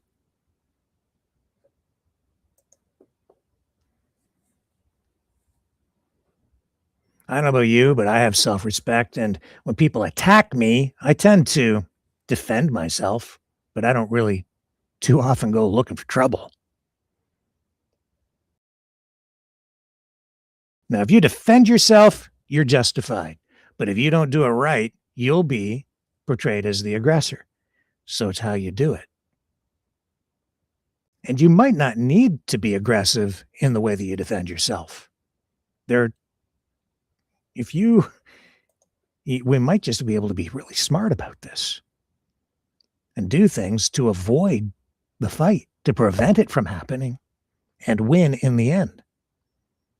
It's about strategy, not the full-on get out into the streets and fight ICE approach. And I don't think that's going to work. Because even if you're like Mr. Pretti and you take a gun to a protest, what the hell good is that going to do you? See, the problem is they're in charge. The cops are in charge. The government's backing them up. They've got the rule of law behind them because they make all the rules right now. And they control the investigations. And I'm not sure how honest they are. So it's not advisable to go toe-to-toe with any kind of law enforcement at any time, with any kind of a weapon. No, comply. Deal with it. If you're facing anything like that, be respectful. And keep in mind that those officers are really just following orders, and a lot of them are maybe not well-informed anyway and don't really realize the negative side of what they're doing, because they don't understand the politics and the ethics, and they're just there. It's like, give me my paycheck. I'm going to go bust some heads. Or whatever they're thinking. But whatever it is, it's not worth getting killed over. Protest, yeah, peaceful protest. But keep it peaceful. Like, do it right, and you'll be okay. Although, I mean, what I saw with Alex Pretti, like, the problem is the cops weren't doing it right. And he had a gun. So like, oh, look, he had a gun. He had a gun. So we shot him. If he hadn't had the gun, I think he would have been more protected. See, maybe if you have a gun, like, you could make the argument that if some mass shooter comes and you can defend yourself against a mass shooter or a real terrorist, maybe you'll be a hero. But if you're up against a law enforcement officer, the gun doesn't do you any good. First thing you do is don't bring the gun. And who was Alex? I don't like. Okay. Now, I don't want to get back into the nitty gritty of who was right, who was wrong, was the shooting justified and stuff like that. I know what the law says. I saw what I saw. And you're going to see more of this. I think it's highly likely you're going to see more of this. And you're seeing tonight protesters attacking ICE officers. That's what I think somebody wants that. They've been just itching for it. They're salivating over it. And now the Insurrection Act can be invoked. So now they can really crack down. Taking the bait. Don't do it, man. Taking the bait.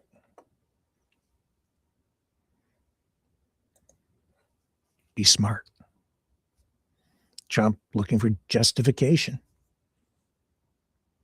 You see the same thing, really. Like, you can think what you want about Ukraine, but that's kind of what happened there, too. Russia comes up with a sort of a plausible threat, NATO expansionism, create the justification to invade Ukraine, claims the right to self-defense. There's like truth in all of it on all sides, and then there's the narrative that's spun up around it, and the truth is actually much more nuanced. And what I'm certain that what we're seeing online, what I've been hearing, and from what I know, after dealing with it so extensively, that we're not being told the truth from either side. The truth is in here. And it's not black and white. And as always, it's the little people, it's the citizens, it's just the people trying to live day to day in both Russia and Ukraine who suffer, because we're the ones that have to fight. We're told to go fight. And we're just trying to live. We're just trying to protect our homes. We love our country. We want our way of life, whether you're Russian, Chinese, Venezuelan, Ukrainian, Canadian, whatever. And we're always caught in the web of lies.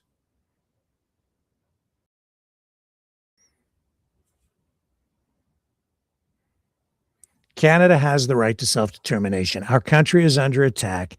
Most of like what we're seeing going on right now in this country, what we've been seeing going on, if it isn't evident to you now, it's all been about that.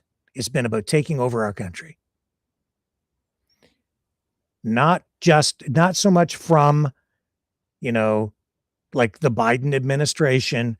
It's been coming from Trump and MAGA and his people and the whole plan. Even when they weren't in power, they were still exercising power. Running a shadow government, still putting the chess pieces in place right where they needed them to be so that when he came back, he could continue with the execution of the plan to assimilate our country, to take us over, to put the pressure on, and it's all happening. Make no mistake, we're under attack.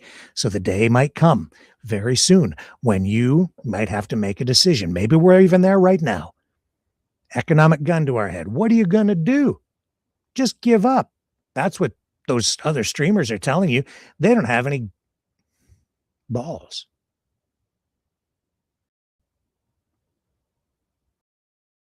Well, personally, I say the price is too high. I don't want to be part of what Trump is doing down there, because of what I see on the streets and the way they're treating people. But you can be smart about it. Donald Trump talks about that snake. You know the story of the snake?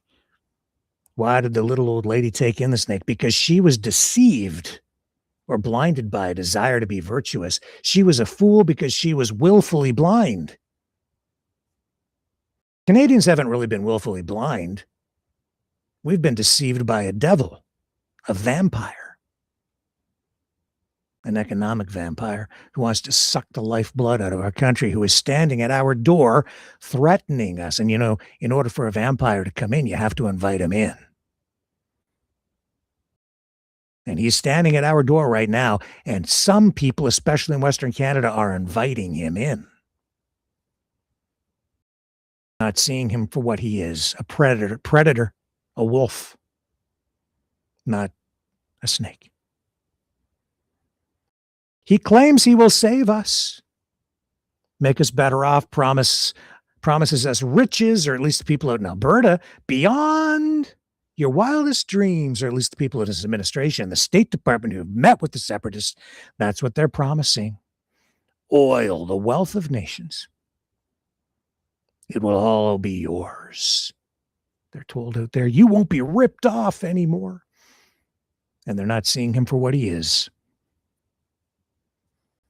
He's saying, you'll take it all. It will all be yours. All the oil, all the riches, all the money. No need to share. That's not fair, he tells you, to have to share. Just because you're part of a country, you should be a nation unto yourselves and not have to share a penny. You've been ripped off. So he offers up $500 million to separatists, invests in information warfare, which is just a fancy word for modern propaganda and mind control measures unleashed by social media influencers who are far too easily influenced and controlled themselves. Greed. Maybe survival. It's not easy to sit in a chair like this night after night. The money doesn't exactly keep you awash in opulence. And as I sit here and I keep saying, oh, don't do that and don't do this and don't rise up, I need you to understand something. I am not asking you to lose your self-respect because I'm standing up. I'm standing up every night when I'm here. I'm doing what I think I can do in order to help all of us find a better way forward and find a solution to this problem. That's my commitment to truth. You have a right to defend yourself, though. This is partly how we do it. This is partly how I do it. Starting with that very small thing, refusing to say anything other than it's the Gulf of Mexico. Refusing to let someone else reshape your reality. Normalize the idea that your country isn't a real thing by putting an American flag on top of a map where your country sits. It's not his. It's yours. It's ours. It belongs to us. It's an insult for him to do that. And if you're laughing, you have no self-respect. And these influencers selling you a bill of goods, man. Should you take a gun to a protest? Nope. Probably a bad idea, even if it's legal for you to do it, as we've seen over the last couple of days. Should you listen to people who say it's time to fight ICE? Nope. Really bad idea. Don't go toe-to-toe with law enforcement. Be peaceful, respectful. Let them do what they're going to do. They're going to do it anyway. You can protest them. Don't fight with them physically. Should you listen to people who say you should fight the RCMP? Absolutely not. No. Nope. Don't fight the cops. Be respectful. You'll get along with them and get a lot more out of them. Do you have the right to protest? Yes, you do. Peacefully protest. And if you feel compelled to do that, more power to you. Just stay out of trouble, man. Don't get yourself shot. And someone said, well, the guy who was killed by ICE was carrying extra magazines. So what? Doesn't matter. That's irrelevant. The argument is that if you show up with extra magazines, your intent is not self-defense. It is that you intended to go on the offensive. Well, no, that's an assumption. You don't know what was in the man's head. You don't know why he had extra magazines. Maybe he just thinks, well, I better, if I'm going to take the gun, maybe I better have ammunition. But they ramp it up and they spin the narrative. He never drew the weapon on an officer, but anyway, I don't want to go down that road again. But to make those assumptions and to conduct the investigation in the way that is being conducted is improper methodology.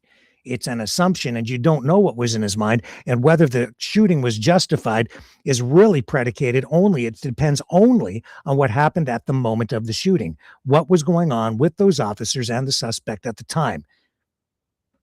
Because those were the conditions that they were making their decisions on at the time. You can't go back and find justification in something that the guy may have done or said or been involved with 2 weeks ago or over the past year that you weren't even aware of at the time of the shooting. What matters is, what was the intent there? What was the threat? Was there an imminent threat? Those are the questions that have to be answered. That's why you need an investigation, like a real, impartial, real investigation. Hopefully they get it down there, but they're doing things a lot different there than they do here. That's the other reason I don't want any part of it.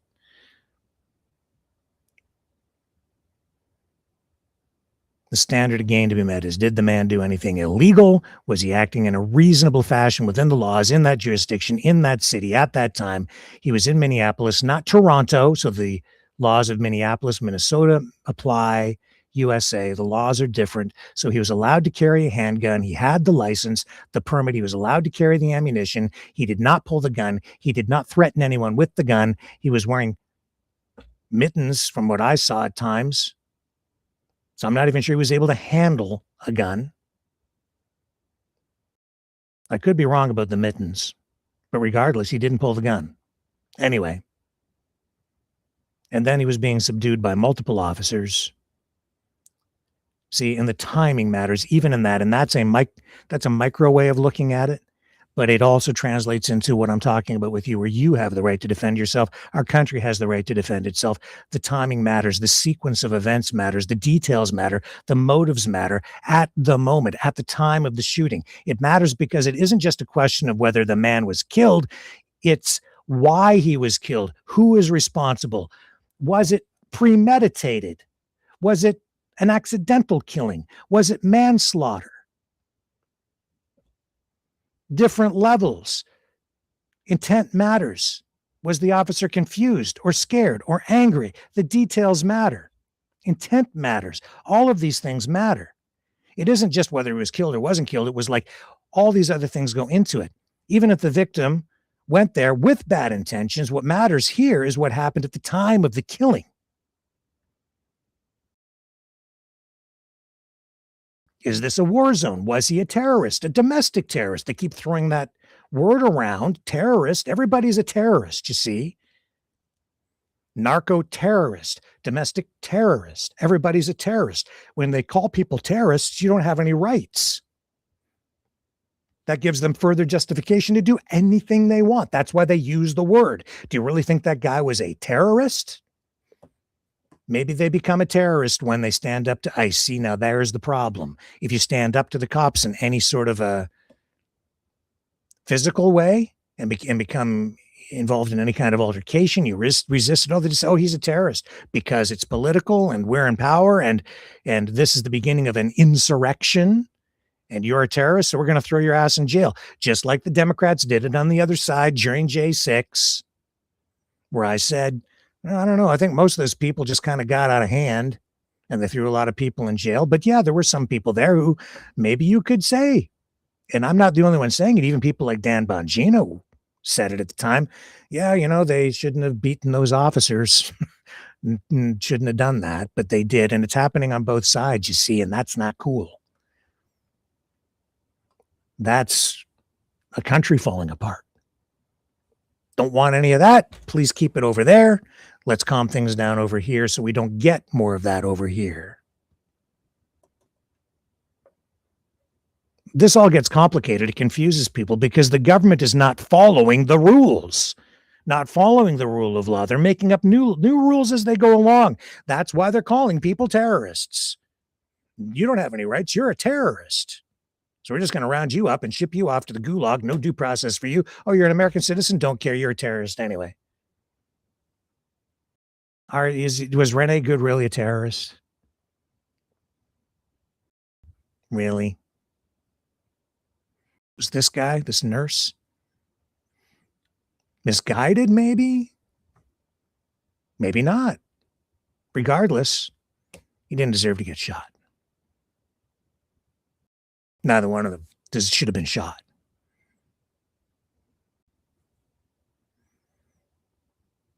But hey, if it's a war zone, the rules of engagement change, and it can be a war zone if you're dealing with a bunch of terrorists. Used to be terrorists would come from another country and they hated you and they'd strap bombs to themselves and blow themselves up in some public place to affect as much damage as possible and take as many innocent lives as possible to spread terror. Now, I guess a domestic terrorist in the United States is anybody who stands up to the government of the day, whether it's a Democratic government or like a Democrats, or whether you have a Republicans in power. So right now, all the Antifa and all the pro-Democrat protesters, they're all terrorists now. It used to be the other way around, right? It was all the white supremacists and the Proud Boys and all those guys. They're all domestic terrorists. Now the shoe's just kind of on the other foot. That's what I've been saying. What's really going on down there with these ICE agents? Let's face it, it's about revenge. And Trump's got these guys out there, and he's created the conditions that we're seeing in the streets where you have all this conflict. And now it's risen to the level where, yeah, we have to have the Insurrection Act, I guess. Because the objective is not public safety. If it were public safety, things would be rolled back. No, it's full steam ahead and it's double down, and no, our officers never do anything wrong. That's dangerous. And then internationally, Donald Trump is destroying the international rules-based order intentionally. That's not necessarily a good thing, because that doesn't, that's just, he's just opening the floodgates to abuse of smaller countries, saying if you're not strong enough, if you're not big enough to defend yourself, then we're just not going to have to take you over. And Mark Carney called out the hypocrisy of it all during his World Economic Forum address, saying it has always been partially false, exposing the unspoken truth that the superpowers, mainly Russia and the United States, have never actually followed the rules. Well, sometimes, but a lot of the times not. They're always exempt is the point, because they have veto power at the UN. They don't like what all the other countries vote for. They just veto it. So nothing happens without final approval from either Russia or the United States. Is that really rules-based order? Well, it's a rule. I'm not sure it's so fair. I'm not sure it's democratic. The United States, from what I'm seeing right now, especially the way Trump has purged political opposition from the system, it doesn't seem very democratic at all. It seems very autocratic, ruling with a Sharpie and executive orders. Veto powers at the UN, I don't know, the WHO, the International Criminal Court, the International Court of Justice. The United States not a member, so they don't have to comply, they say. None of these rules apply to us. War crimes, not going to do anything to me, not going to arrest me. Same thing with Putin. Superpowers exempt. They just say, we didn't sign on. We have special veto power. These rules don't apply to us. Yeah, we killed these people in this country and took these people out, sent the CIA in to effect some coup. But hey, all the war crimes charges against us, they don't apply here, because sometimes you just got to break a few eggs to make an omelet. Oh, well, too bad.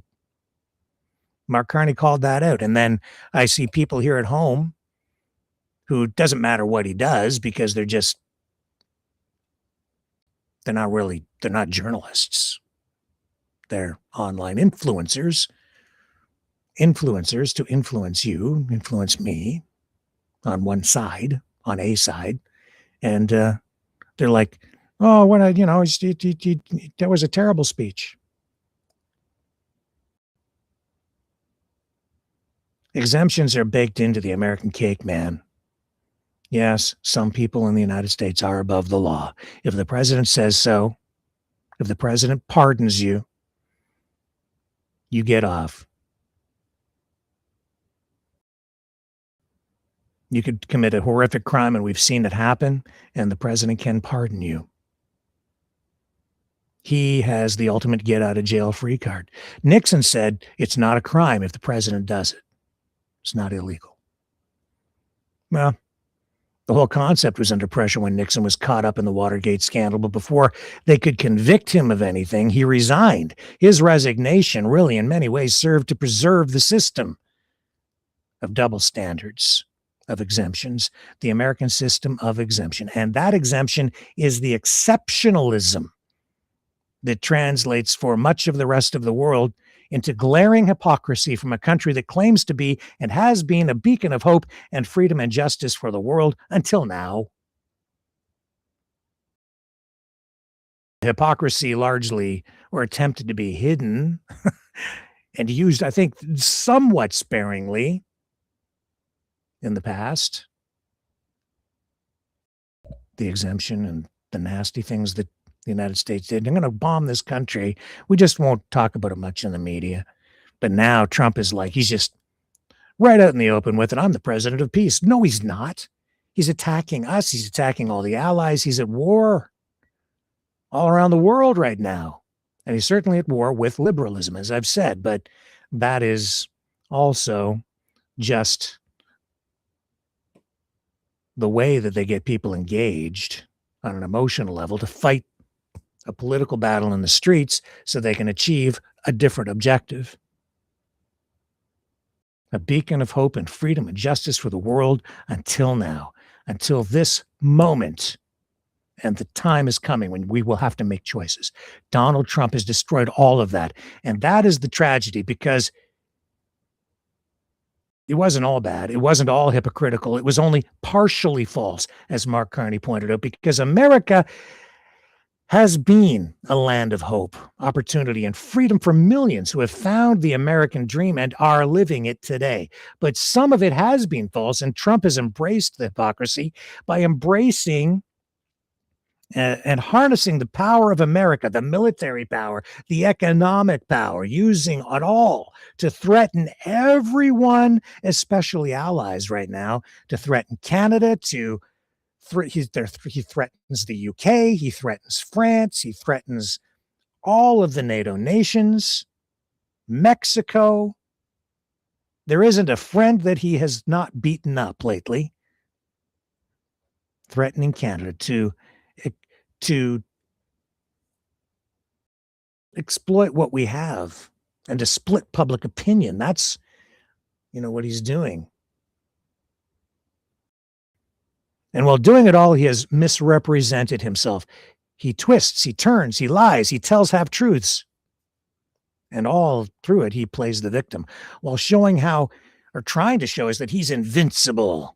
He shouldn't be able to have it both ways, but the deception confuses, and those who support him buy in. I even was blinded by a lot of the lies for a time. But now, those who remain blind, some of them are inviting the devil, the vampire, in the Donald. Deceived, hypnotized with promises of wealth, an American dream that is actually falling apart. If it ever existed at all, really, which it did. I still see it out there, the promise, but two Americas right now, like all extremists, the Don hid his true nature, hid his intent. He lied like the politician he truly is, while telling us while he was running, I'm not a politician. Oh yeah, he is. With a forked tongue, he speaks. Like all politicians, he campaigned on a platform of peace, claims to be a president of peace, but no, that is not true. He has seized power, and the world's most powerful military force is what he's been able to take a hold of through deception. He is conducting a campaign now of conquest, not peace. Canada is just one country on the menu. And until this moment, Canadians, for the most part, didn't even know it. Most still don't. We thought we had a seat at the table, as Mark Carney said, but Donald Trump is getting ready to eat us alive, or maybe just Alberta, if we capitulate. Maybe even if we don't.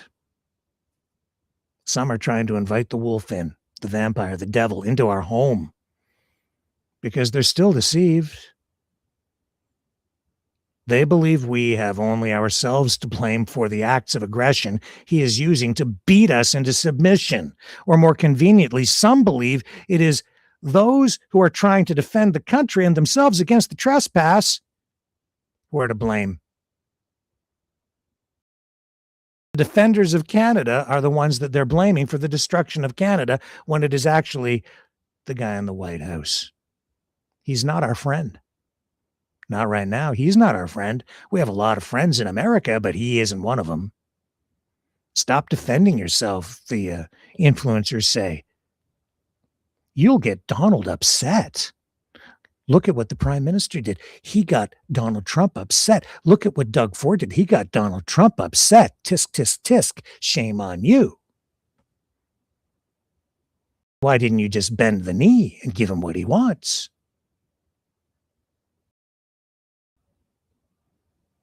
Maybe because they have self-respect and they love their country. And it goes beyond a political brand. Because maybe they're doing their jobs. You have the right to defend yourself too. Maybe even an obligation to defend your country. That's something for you to decide. You have the right to defend your life. And not just your life, you have the right to defend your home, your family, your way of life, because you are Canadian. I see people on the right saying, we need castle law. We need to be able to defend our homes. I want a gun so that if somebody breaks into my house, I can pop them in the head and not have to go to jail for it. And while they're saying that, I see a lot of these same people saying, oh, I don't know. Maybe we should just give up and just get on your knees and submit. Just give him what he wants. It'll be better.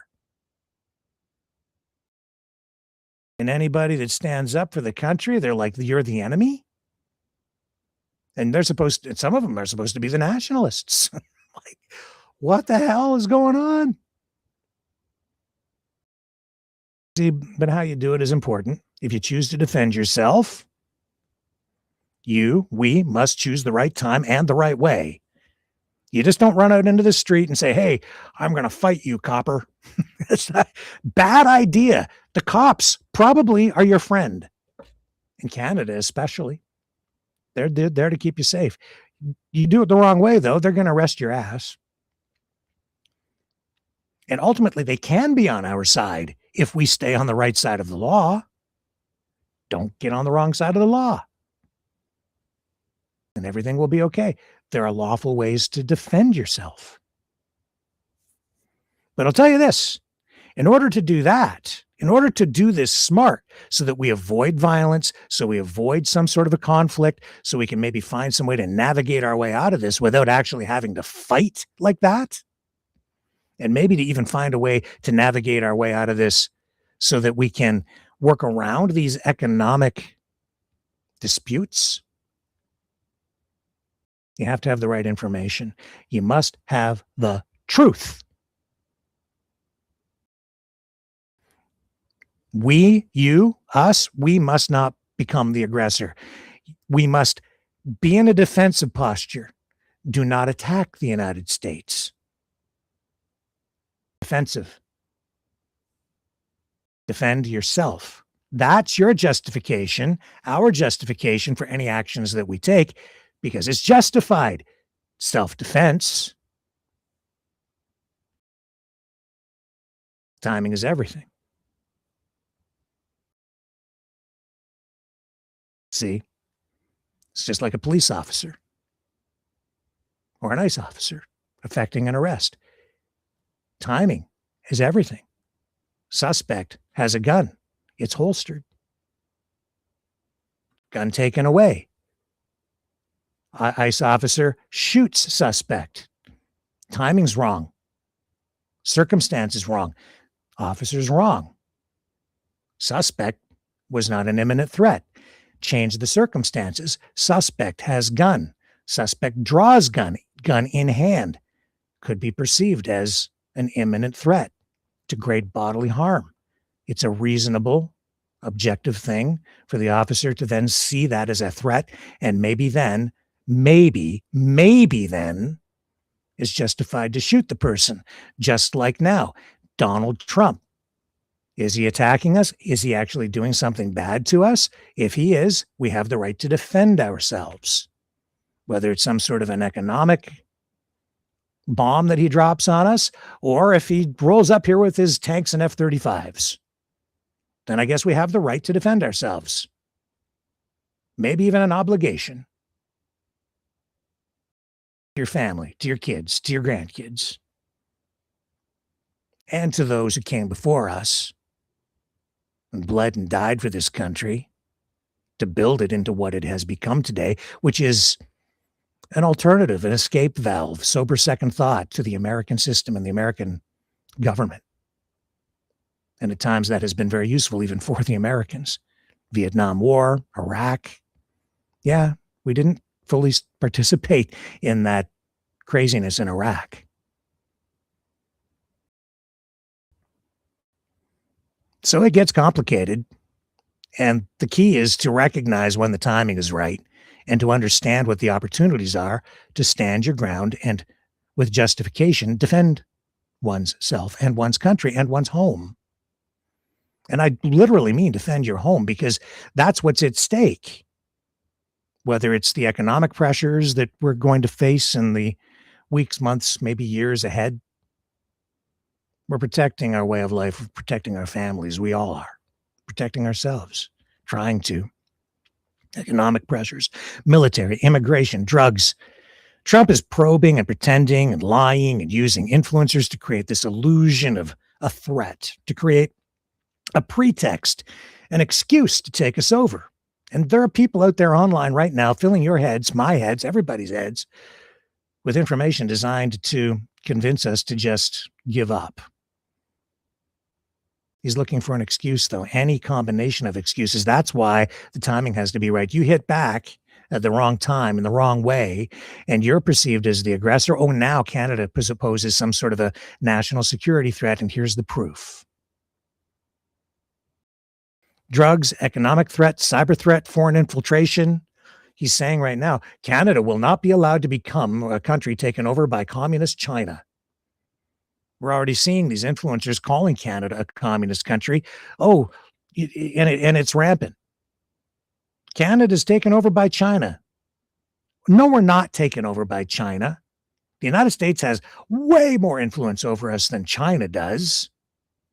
There's Chinese influence here. There's Russian influence. There's EU influence. There's Mexican influence. There's a lot of American influence. And it's blatant. It's now out in the open. And it's kind of distasteful. It's wrong. Because it's an assault on our sovereignty, and it's an insult to every single Canadian. It's an insult to you. You're being told you're not worth it. You should be working for less. And if you're lucky, we'll let you join us. We'll take you over. You don't have the right to self-determination. That's what you're being told. Tariffs, that means you work for less. You serve us, you serve me. That's what that says. We want your stuff for less. He wants to rip us off.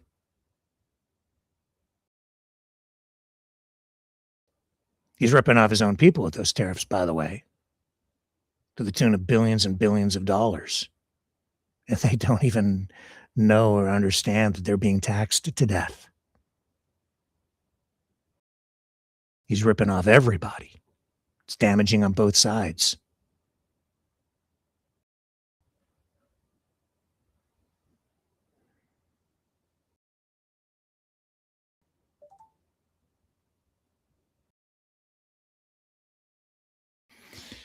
This is all illegitimate. Everything going on there in Alberta is illegitimate. It's all being influenced with foreign money, foreign U.S. money, foreign oil money. The whole process is corrupted with foreign American money, foreign American influence, foreign American propaganda, a foreign American attack on Canadian sovereignty. And when I say America, let me be very clear here. I do not mean America. I mean MAGA Trump and the people around him. The selected, not elected administration under him, from RFK Jr. and Dr. Oz to Howard Lutnick and Stephen Miller. Think. Was Howard Lutnick, did anyone vote for him? RFK Jr., he didn't win. He was appointed. The rule benders and the breakers, the rule breakers, Canada.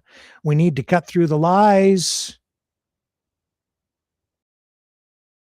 You deserve to know the truth because you will be forced at some point to make a decision. Capitulate or defend yourself. It will be a choice.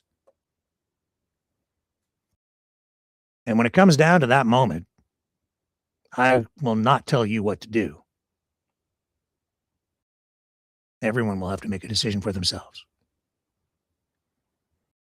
But for it to truly be a choice, you need the freedom to decide. And to have the freedom, to have that freedom, you must be fully informed before you decide to defend yourself and just say no, or to comply by giving your consent to have your country taken over now, not just get a jabberoonie in the arm. Do you see what he has done to us again? You can just say no, or you can comply and get on your knees. So you have to make a choice soon. You deserve the truth, though, so that you're fully informed. So it's fully informed consent if you give it, and a fully informed decision if you choose to say no. And then how you respond after that and deal with it is another matter again. But we'll cross that bridge when we get to it. The point is, you deserve the truth. That's why I am here, to get us all a little closer to the truth every single night. And that quest for truth will continue tomorrow at 7 p.m. Eastern. On the flip side.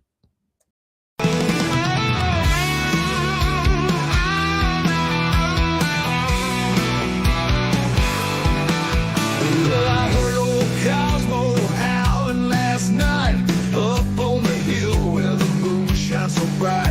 He was singing a tune, lonesome dogs cry about freedom, running and touching the sky. If I leave here tomorrow, would you still remember me?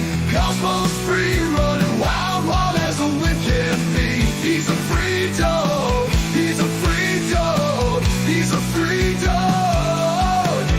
Cosmo's got them paws that just itch to roam. He's chasing his dreams, he's far from home. With a heart full of love and a spirit so free, he's living his life wild and carefree. If I leave here tomorrow, would you still remember me? Cosmo's free, running wild, wild as the wind can be. He's a free dog, he's a free dog, he's a free dog. He's got the stars in his eyes, the wind in his fur, a tail that wags like it's never heard of the blur. Cosmo's on a journey, he's got no chains. He's running through fields, breaking all the lanes.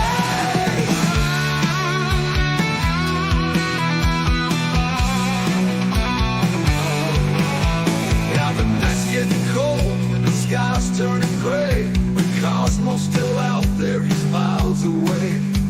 He's not looking back, he's got his path to tread. With every step, he's leaving his bed. If I leave here tomorrow, would you still remember me? Cosmo's free, running wild, wild as the wind can be. He's a free dog, he's a free dog, he's a free dog. So if you're feeling lost, just think of Cosmo's run. Remember his spirit, his freedom, his fun. And maybe one day, when you're feeling alone, you'll find your own freedom and let your spirit go. If I leave here tomorrow, would you still remember me? Cosmo's free, running wild, wild as the wind can be. He's a free dog, he's a free dog, he's a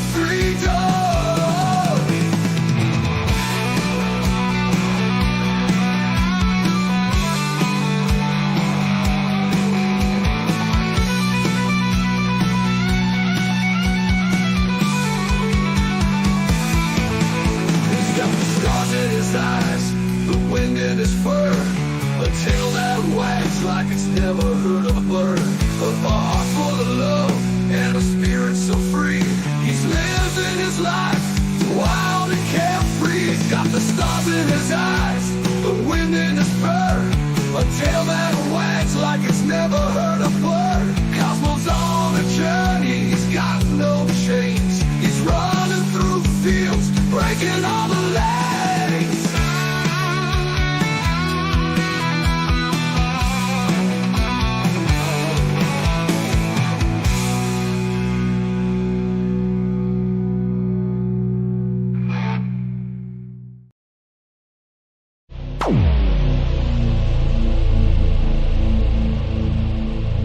This has been a Maverick Multimedia production.